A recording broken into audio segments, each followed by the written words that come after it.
अस्सलाम वालेकुम। तुसी वेख रहे हो इत्थे रख न्यूज़ ते मैं आ मुहम्मद साद। पाई नैटवर्क एक नवा दौर या हाब पाई जो कि रियाजी का एक फार्मूला है जिसका जवाब 3.14 होंदा है। 2019 के तीजे महीने की 14 तरीक ਨੂੰ अमरीका के निकोलस काकोलस, चिंग डाओ फान ਅਤੇ विंसेंट मेक फिलिप ने पाई नैटवर्क की नींह धरी सी।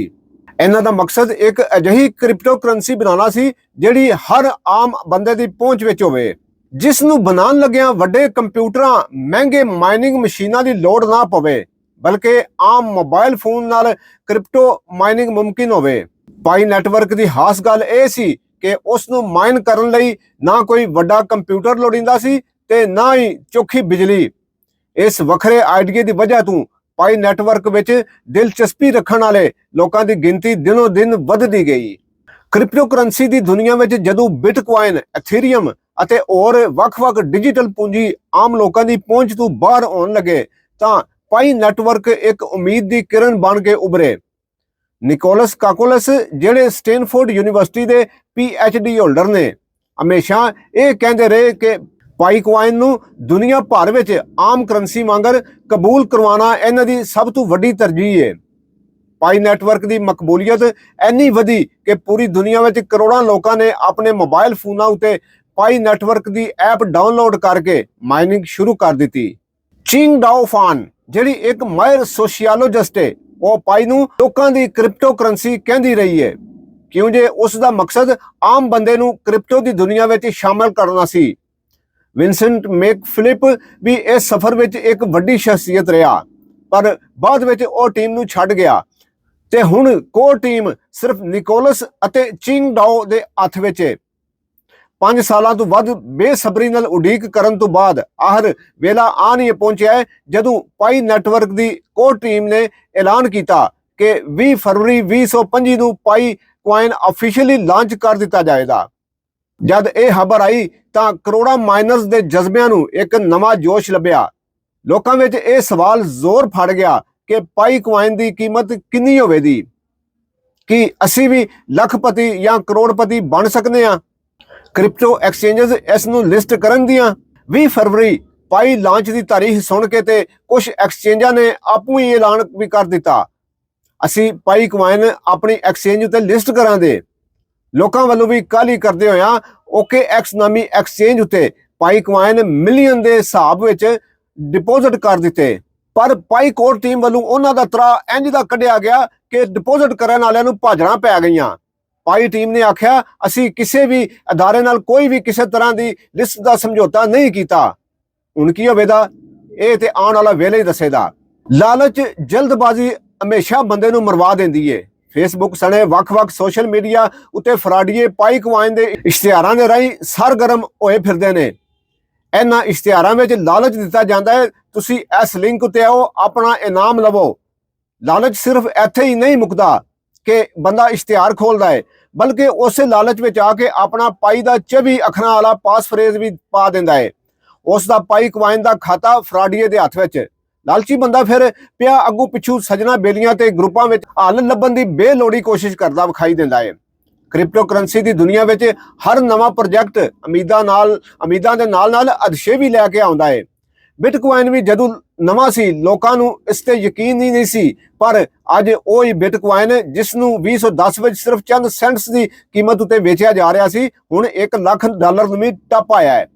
पाई कॉइन भी एक वखरी क्रिप्टो करंसी है जिसकी अपनी वखरी ब्लॉक चेन है पर सवाल यह वे कि यह दुनिया में आम करंसी वांग चल सकती है, कि कंपनियां ते दुकानदार इस नूं कबूल करनगे, कि क्रिप्टो एक्सचेंजां इहनूं लिस्ट करन दियां।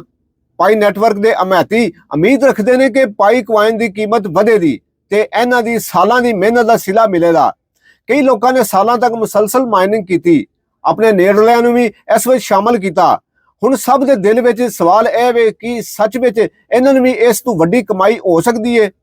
कुछ क्रिप्टो माहिरां का कहना है कि जे पाई कॉइन नूं वड्डी क्रिप्टो एक्सचेंजेस ते लिस्ट कर दिता गया तो उसकी कीमत वध सकती है पर कई लोग इसकी कामयाबी उत्ते भी शक करते हैं क्यों जे अज तक इसकी कीमत का कोई भी बाज़ाब्ता ऐलान नहीं होया। कोई भी क्रिप्टो करंसी ਉਦੋਂ ਕਾਮਯਾਬ ਹੁੰਦੀ ਹੈ ਜਦੋਂ ਉਹ ਆਮ ਵਰਤੋਂ ਦੀਆਂ ਸ਼ੈਵਾਂ ਲੈਣ ਦੇਣ ਵਿੱਚ ਸ਼ਾਮਲ ਹੋਵੇ। ਜੇ ਪਾਈ ਨੈਟਵਰਕ ਨੂੰ ਦੁਨੀਆ ਭਰ ਵਿੱਚ ਕੰਪਨੀਆਂ, ਸਟੋਰਸ ਅਤੇ ਆਨਲਾਈਨ ਮਾਰਕੀਟਾਂ ਕਬੂਲ ਕਰ ਲੈਂਦੀਆਂ ਨੇ ਤਾਂ ਉਸ ਦੀ ਕੀਮਤ ਵਿੱਚ ਆਪੋ ਆਪ ਹੀ ਪੱਧਰ ਆ ਸਕਦਾ ਹੈ। ਪਰ ਜੋ ਵੀ ਹੋਵੇ, ਇਸ ਦੀ ਮਕਬੂਲੀਅਤ ਨੂੰ ਅੱਖੋਂ ਪਰੋਖਾ ਨਹੀਂ ਕੀਤਾ ਜਾ ਸਕਦਾ ਤੇ ਜੇਕਰ ਇਹ ਕਾਮਯਾਬ ਹੋਵੇ ਤਾਂ ਇਹ ਦੁਨੀਆ ਵਿੱਚ ਡਿਜੀਟਲ ਕਰੰਸੀ ਦੀ ਇੱਕ ਨਵੀਂ ਰਾਹ ਖੋਲ ਸਕਦੀ ਹੈ। ਹੁਣ ਸਵਾਲ ਹੈ ਕਿ ਪਾਈ ਕੁਆਇਨ ਨੂੰ ਹਕੀਕਤ ਵਿੱਚ ਵੱਡੀ ਕਾਮਯਾਬੀ ਲੱਭੇਗੀ ਜਾਂ ਇਹ ਵੀ ਹਜ਼ਾਰਾਂ ਹੋਰ ਕ੍ਰਿਪਟੋ ਕਰੰਸੀਆਂ ਵਾਂਗਰ ਵੇਲੇ ਦੇ ਨਾਲ ਗਵਾਚ ਜਾਵੇਗੀ। ਇਹ ਆਉਣ ਵਾਲਾ ਸਮਾਂ ਦੱਸੇਗਾ। ਇਹ ਗੱਲ ਵਾਕਈ ਦਿਲਚਸਪ ਹੈ ਕਿ ਪਾਈ ਕੁਆਇਨ ਦੀ ਕੀਮਤ ਵੱਖ-ਵੱਖ ਵੈਬਸਾਈਟਸ ਉਤੇ ਕਾਫੀ ਚੌਖੀ ਦੱਸੀ ਜਾ ਰਹੀ ਹੈ। ਕਈ ਪਲੇਟਫਾਰਮਸ ਤੇ ਇਸ ਦੀ ਕੀਮਤ $10 ਤੋਂ ਲੈ ਕੇ $100 ਯਾਨੀ ਤਕਰੀਬਨ 250 ਤੋਂ ਲੈ ਕੇ 28,000 ਪਾਕਿਸਤਾਨੀ ਰੁਪਏ ਫੀ ਪਾਈ ਦੀ ਦੱਸ ਰਹੇ ਨੇ ਅਤੇ ਹੋਰ ਕਈ ਲੋਕ ਆਪਣੇ ਪੱਲੂ ਪੈਸੇ ਖਰਚ ਕੇ 400 ਤੋਂ ਲੈ ਕੇ 500 ਰੁਪਏ ਫੀ ਪਾਈ ਦੇ ਹਿਸਾਬ ਨਾਲ ਬਲੈਕ ਵਿੱਚ ਵੀ ਖਰੀਦ ਰਹੇ ਨੇ। ਹਾਲਾਂਕਿ ਪਾਈ ਨੈਟਵਰਕ ਅਜੇ ਤੱਕ ਅਫੀਸ਼ੀਅਲੀ ਓਪਨ ਮਾਰਕੀਟ ਵਿੱਚ ਸ਼ਾਮਲ ਨਹੀਂ ਹੋਇਆ। ਹੁਣ ਸਭ ਤੋਂ ਵੱਡਾ ਸਵਾਲ ਇਹ ਵੇ ਕਿ ਕੀ ਇਹ ਕੀਮਤ ਅਸਲ ਹੈ ਜਾਂ ਸਿਰਫ ਕਿਆਸ ਰਾਈ। ਕਈਆਂ ਗੱਲਾਂ ਨੂੰ ਮੁੱਖ ਰੱਖਦੇ ਹੋਇਆ ਇਸ ਬਾਰੇ ਵਿਚਾਰ ਕਰਨਾ ਵੀ ਜ਼ਰੂਰੀ ਹੈ। ਅਫੀਸ਼ੀਅਲ ਐਕਸਚੇਂਜ ਉਤੇ ਲਿਸਟਿੰਗ ਨਹੀਂ ਹੋਈ, ਪਰ ਹੁਣ ਤੱਕ ਬਾਈਨੈਂਸ, ਕੋਇਨਬੇਸ, ਕੂਕੋਇਨ ਜਾਂ ਕੋਈ ਹੋਰ ਵੱਡੀ ਕ੍ਰਿਪਟੋ ਐਕਸਚੇਂਜ ਪਾਈ ਕੁਆਇਨ ਨੂੰ ਟ੍ਰੇਡਿੰਗ ਲਈ ਲਿਸਟ ਨਹੀਂ ਕੀਤਾ। ਓਪਨ ਮੇਨ ਨੈਟ ਵਿੱਚ ਲਾਂਚ ਹਾਲੇ ਬਾਕੀ ਹੈ। ਪਾਈ ਨੈਟਵਰਕ ਦੀ ਕੋਰ ਟੀਮ ਕਈ ਵਾਰੀ ਕਹਿ ਚੁੱਕੀ ਹੈ ਹਾਲੇ ਤੱਕ ਮੇਨ ਨੈਟ ਕੰਪਲੀਟ ਨਹੀਂ ਹੋਇਆ ਤੇ ਜਦੋਂ ਤੱਕ ਡਿਵੈਲਪਮੈਂਟ ਮੁਕੰਮਲ ਨਹੀਂ ਹੁੰਦੀ ਉਦੋਂ ਤੱਕ ਇਸ ਦੀ ਅਸਲ ਕੀਮਤ ਦਾ ਪਤਾ ਲਾਣਾ ਮੁਸ਼ਕਲ ਹੈ। ਕੁਝ ਲੋਕ ਖਰੀਦ ਕਿਉਂ ਰਹੇ ਨੇ? ਕਈ ਲੋਕ ਸਮਝਦੇ ਨੇ ਕਿ ਜੇਕਰ ਪਾਈ ਕੁਆਇਨ ਵੱਡੀ ਐਕਸਚੇਂਜ ਤੇ ਲਿਸਟ ਹੋਇਆ ਤਾਂ ਉਸ ਦੀ ਕੀਮਤ ਬਹੁਤ ਵੱਧ ਸਕਦੀ ਹੈ। ਇਸ ਲਈ ਉਹ ਹੁਣ ਇਹ ਖਰੀਦ ਕੇ ਤੇ ਹੋਲਡ ਕਰਨਾ ਚਾਹੁੰਦੇ ਨੇ ਤਾਂ ਕਿ ਬਾਅਦ ਵਿੱਚ ਮੁਨਾਫਾ ਕਮਾ ਸਕਣ। ਕੀ ਵਾਕਈ ਪਾਈ ਕੁਆਇਨ $10 ਤੋਂ $100 ਤੱਕ ਦੀ ਵੱਡੀ ਕੀਮਤ ਦੇ ਸਕਦਾ ਹੈ? ਇਹ ਇਸ ਗੱਲ ਉਤੇ ਨਿਰਭਰ ਹੈ ਕਿ ਪਾਈ ਨੈਟਵਰਕ ਕਿਸ ਕੀਮਤ ਉਤੇ ਮਾਰਕੀਟ ਵਿੱਚ ਆਵੇਗਾ। ਪਰ ਪਾਈ ਦੇ ਰਿਆਜ਼ੀ ਦੇ ਫਾਰਮੂਲੇ ਦੀ ਗੱਲ ਕਰੀਏ ਤੇ ਇੱਕ $14.3 ਜਾਂ $314 ਵੀ ਪਾਈ ਫਾਰਮੂਲੇ ਉਤੇ ਸੋਚਣ ਤੇ ਮਜਬੂਰ ਕਰਦਾ ਹੈ। ਜੇਕਰ ਪਾਈ 10 ਤੋਂ ਲੈ ਕੇ $100 ਦੇ ਨੇੜੇ ਟ੍ਰੇਡ ਹੋਣਾ ਸ਼ੁਰੂ ਹੁੰਦਾ ਹੈ ਤਾਂ ਵੀ ਕਰੋੜਾਂ ਪਾਈ ਯੂਜ਼ਰਾਂ ਦੇ ਹਾਬ ਪੂਰੇ ਹੋ ਸਕਦੇ ਨੇ। ਪਰ ਜੇ ਇਹ ਸਿਰਫ ਚੰਦ ਸੈਂਟਸ ਜਾਂ $1-2 ਦੇ ਹਿਸਾਬ ਨਾਲ ਵੀ ਆਵੇ ਤਾਂ ਵੀ ਕਈ ਲੋਕਾਂ ਨੂੰ ਚੰਗਾ ਭਲਾ ਮੁਨਾਫਾ ਦੇ ਸਕਦਾ ਹੈ। ਕੀ ਕਰਨਾ ਚਾਹੀਦਾ ਹੈ? ਕ੍ਰਿਪਟੋ ਮਾਹਰਾਂ ਮੁਤਾਬਕ ਤੁਸੀਂ ਪਾਈ ਕੁਆਇਨ ਮਾਈਨ ਕਰ ਚੁੱਕੇ ਹੋ ਤਾਂ ਫਿਰ ਫਿਲਹਾਲ ਹੋਲਡ ਕਰਨਾ ਚੰਗਾ ਹੈ। ਜਲਦਬਾਜ਼ੀ ਵਿੱਚ ਸਸਤੇ ਰੇਟ ਉਤੇ ਵੇਚਣ ਨਾਲ ਨੁਕਸਾਨ ਹੋ ਸਕਦਾ ਹੈ। ਜੇ ਹੋਲਡ ਕਰਕੇ ਅਸਲ ਕੀਮਤ ਨੂੰ ਉਡੀਕ ਰਹੇ ਹੋ, ਜਦੋਂ ਲਾਂਚ ਹੋਇਆ ਕੀਮਤ ਹੁਣ ਜੋ ਲੱਭ ਰਹੀ ਹੈ ਉਸ ਤੋਂ ਵੀ ਘੱਟ ਨਿਕਲੀ ਤੇ ਫਿਰ ਇਸ ਬਾਰੇ ਕ੍ਰਿਪਟੋ ਮਾਹਿਰ ਰਾਏ ਦੇਣ ਤੋਂ ਕੰਨੀ ਖਿੱਚਦੇ ਨਜ਼ਰ ਆਉਂਦੇ ਨੇ। ਪਾਈ ਨੈਟਵਰਕ ਦੀ ਅਸਲ ਕੀਮਤ 20 ਫਰਵਰੀ 2025 ਤੋਂ ਬਾਅਦ ਹੀ ਸਪਸ਼ਟ ਹੋਵੇਗੀ ਜਦੋਂ ਉਹ ਅਫੀਸ਼ੀਅਲੀ ਮੇਨ ਨੈਟ ਵਿੱਚ ਮੁਕੰਮਲ ਤੌਰ ਉਤੇ ਸ਼ਾਮਲ ਹੋ ਜਾਏਗਾ। ਫਿਲਹਾਲ ਜੇ ਕੋਈ ਲੈਣ ਦੇਣ ਕਰ ਰਿਹਾ ਹੈ ਉਹ ਆਪਣੀ ਮਰਜ਼ੀ ਨਾਲ ਤੇ ਰਿਸਕ ਉਤੇ ਹੀ ਕਰ ਰਿਹਾ ਹੈ। ਜੇਕਰ ਪਾਈ ਕੁਆਇਨ ਨੂੰ ਵਾਕਈ ਵੱਡੀ ਐਕਸਚੇਂਜਸ ਉਤੇ ਲਿਸਟ ਕਰਵਾ ਲਿਆ ਗਿਆ ਤਾਂ ਇਹ ਕ੍ਰਿਪਟੋ ਮਾਰਕੀਟ ਵਿੱਚ ਇੱਕ ਨਵਾਂ ਇਨਕਲਾਬ ਲਿਆ ਸਕਦਾ ਹੈ। ਹੁਣ ਸਵਾਲ ਹੈ ਵੇ ਕਿ ਤੁਸੀਂ ਪਾਈ ਕੁਆਇਨ ਹੋਲਡ ਕਰੋਗੇ ਜਾਂ ਹੁਣੀ ਮੌਕੇ ਤੇ ਵੇਚ ਦੇਣਾ ਬਿਹਤਰ ਸਮਝੋਗੇ। ਅਖੀਰ ਉਤੇ ਮਤ ਦੇਵਾਂ ਦਾ ਕਿਸੇ ਵੀ ਲਾਲਚ ਵਿੱਚ ਆ ਕੇ ਵਰਿਆਂ ਦੀ ਮਿਹਨਤ ਨੂੰ ਪਲਾਂ ਵਿੱਚ ਬਰਬਾਦ ਨਾ ਕਰਿਓ।